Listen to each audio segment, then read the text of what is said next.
In this video, I'm going to go over how to complete the Grants.gov portion of the School Violence Prevention Program application. To give a little bit of context first, though, it's important to go through and understand that for this application process, there are going to be two steps. In step one, it is completing the SF424 form in Grants.gov and submitting that. That form, as you're about to see, is going to be asking for very basic information on the school district. You're not really even giving a lot of information on your projects outside of what you're requesting from the grant as well as your district's match. Once you submit the SF424 form, you are going to then, within 48 hours, whoever is listed as the point of contact will get an email from Just Grants, that's a new portal, with login credentials to that platform. You'll log in, and that is where step two will be completed. That's where you're going to upload all of your required documents, your letters of support, meeting minutes, any documents that you have that are going to help build the case for why you need this funding. It's where you're going to insert your budget, more specifically the projects that you plan to complete. And each of these steps are going to have two different deadlines. So you want to pay attention to that in the notice of funding. What's the grants.gov deadline? And then what's the deadline to submit step two in Just Grants? Now, for grants.gov, the key here to be able to apply is that you have to register. I'm going to go ahead and share my screen. The first thing really before you even can complete step one of the application process is to make sure that your school district has a unique entity identifier number or UEI number through sam.gov. You will need to register that UEI number as well after you obtain it. There is one person the person that registered for that or who is listed as the authorized representative in sam.gov, so where your UEI number is, that person is going to be the only one that can assign users on behalf of the school district to work on applications in grants.gov or even in Just Grants. So you're going to need to find out who that person is who is associated with the sam.gov account. That person should also register for a grants.gov account. And then, obviously, if you're not that person, they can assign you, once you've registered, as an expanded user. You want to make sure you do an expanded user because that will allow you to actually submit the application if that is your responsibility in this process. Once all of that occurs, you'll be able to then search or apply for the grant. Now, I'm going to walk you through the best that I'm able. I'm not associated with an organization with a UEI number, so I can't actually go into the application and show you the workspace, but I can pull up a PDF version of the form that's going to be filled out. I will walk you through how to answer the questions. So you're going to first make sure you're logged in. When you're logged in, you'll see that in between the register and the login option, there's going to be a My Accounts page.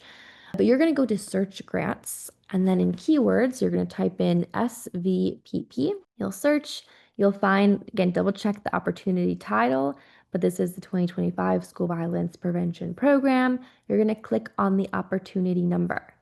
And here's the application. This is where you want to make sure that you are when you're filling out the SF424 form. If your apply button here is red, that means that you're set, your account, you have the correct role, your account is linked to sam.gov, you're going to be able to click apply. If this apply button is grayed out, that means that the accounts are not properly linked, and you'll need to again confirm that you have an expanded role or you're an authorized representative in grants.gov. If you don't know who the person is that needs to give you access, you're going to need to reach out to the grants.gov help desk. That is right here. Here is a phone number that you can call, and they're going to ask you for some information regarding your name, your email, your UEI number through sam.gov, and they'll be able to tell you who that person is that needs to assign roles. Then they can go in, make sure that they register, and get you all the access that you need.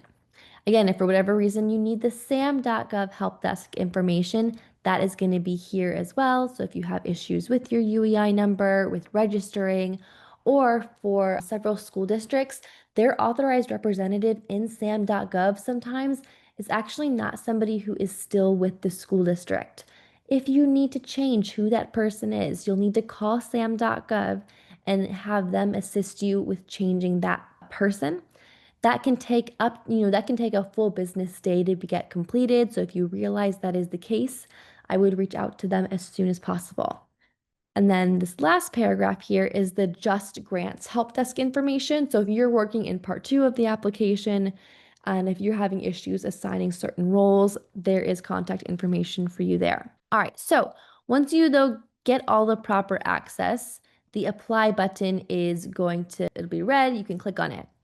When I click on it, again, because I'm not associated with an organization with a UEI number, it's not going to let me. But when you click it, you're going to see a line that asks you to fill in a application filing name. For that, you're just going to put whatever you want to name your application. So you might put, 2025 SVPP School District Enhancement Projects. It's whatever you want to call your application. And then you're going to click underneath the Create Workspace. That's going to take you to this workspace page where you're going to see towards the bottom of the screen the forms that you need to fill out. All that's going to be listed there is the SF424 form. So go ahead and open that form. So a lot of school districts, when they hear I need to go in and fill out an SF424 form, they go directly to forms and they think that they're going to fill it out in here as opposed to searching for the grant solicitation like I just showed you. This is not where you're going to find the form. You're going to go directly into the grant solicitation, click apply, and work on the form within the application. There is only one option that comes up there, so there's no question about which one to fill out. So when you click on the form, what you're going to see is a series of 22 questions that are just kind of in a line down the screen. So this is not what your screen is going to look like. However, it has the questions. So I'm just going to use this as a reference to walk you through. Question 1, it's going to ask you the type of submission.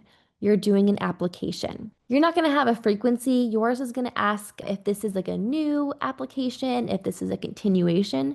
For you, this is going to be a new application. It's going to ask you for applicant identifier, federal entity identifier. Those questions there are not going to be required fields. The state application identifier. So you do not need to fill out those sets of questions. You're actually going to jump down to, I believe it actually might be question 8 on your screen. On mine, it's 7, where it asks for the legal name. This is looking for the legal name of the school district. You're going to put in your EIN number, your UEI number, and then physical address. I would say to do the physical address of the district main office. Obviously, you have several addresses in your district, so use that one. And then it's going to ask department name. This is not required, but if you have a specific department within the school district that is going to be focused on implementing this grant, maybe it is your business office, it's the IT department, a security team, you can put that there. And then you're going to have to list a contact person, first, last name, their title, telephone number, and email address. This person should be the one that you want to get any updates on your submission. So who's going to get the login credentials for Just Grants, which is step 2? Who's going to get notified if you're awarded or if they have questions about your application? That is who will get listed. Next, you're going to go to type of applicant. This is going to vary depending on who is applying. If you're a school district applying, you're going to select G, which is independent school district. However, again, other entities can apply, so select the one that best fits your organization. You do not need to fill out the other items below. Next, so questions like 9, 10, these are actually going to be pre-filled out for you because you're working within the context of the SVPP grant solicitation. They're grayed out. You do not need to fill out anything there. But next, and really on your screen, I believe it's question 15, is the descriptive title. Here, again, you're going to give a title that specifically details all the projects that you're looking to complete with this grant. And so this will be a bit of a longer title, but give it, again, not too much detail. We are going into obviously like quantity and where things are going to get mounted or installed. But again, just like a general project name or project description for each of the things that you want to complete. And next, it's going to ask you for the congressional district that you're in. This has to be formatted as the 2-letter state abbreviation followed by 3 numbers. You're going to fill that out. You're going to replicate it for subpoint A and subpoint B. You do not need to upload any attachments underneath. In terms of a funding period, the start date, this obviously is going to vary year by year depending on when you're completing this application. But this answer can be found in the notice of funding. It'll tell you what you should put as the earliest start date. For 2025, that is going to be October 1st of 2025. For your end date, this is a 3-year grant, or it has a 3-year performance period, so you can do up to that amount. I would say try and plan everything within 2 years, and then knowing that there is that chance for an extension if needed. Next is going to be estimated funding. On your screen, this is actually question 18, and you're going to fill out so under federal, that is going to be how much you're requesting from the SVPP grant. Subpoint B, it says applicant. That's going to be how much the district is matching. And then C, D, E, and F, you're going to put as 0. Line G will total all the sums together. Let's just say you're an organization that is looking to actually get the district match waive, that 25% match. If you're doing that, you still, though, in this section, need to act as though you're going to do the match. So do 75% of your total project cost up to $500,000 under the federal, and then 25 or anything over that for the district match. When you're in just grants, that's the second step, filling out the budget information. That's where it will give you like a yes or no option if you would like to be considered for the waive of the match. But here, act as though the district is contributing its own funds. Next, it's going to ask if your application is subject to review under this particular executive order. This is a predetermined list of states that have been selected for this review. I am going to attach a document that has a list of those states. So check if your state is listed on there. There's going to be a contact person. You will need to reach out to that person to get instructions for how to submit your application for review. So if that's the case, you're going to select option A. You're going to put the date that you made it available. What you're making available actually is this SF424 form. So obviously you do have to complete it first. So unless you get different instructions from that contact person from the state, you might just put the submission date for the grants.gov portion, or maybe you put the submission date for the just grants, knowing you'll get everything submitted to them by that time. So just do a future date. If your state is not listed on that form, you're going to select option B. So the program is subject to the executive order review, but has not been selected. It's going to ask you if the applicant is delinquent on any federal debt. You'll select yes or no. You're going to click I agree and sign off on the application. And then you're going to put an authorized representative. This person needs to be either like the superintendent or like the CEO. Or it can be the CFO. So that's who will get listed here. Once you have all of this filled out, at the bottom of your screen, you're going to see 3 different button options. There's save, there's check for errors, and close. You're going to want to check for errors. So it'll tell you if there's any fields that have been filled out incorrectly. And then if everything looks good, you're going to click save. Once you've saved, click that close button next to the check for errors. That'll bring you back to the workspace. When you're back in that workspace, so right above where you see the form that you just filled out, there is a certify and submit button. If you're not the authorized representative, or you don't have an expanded user role that allows you to submit the application, that might be submit and send to be certified.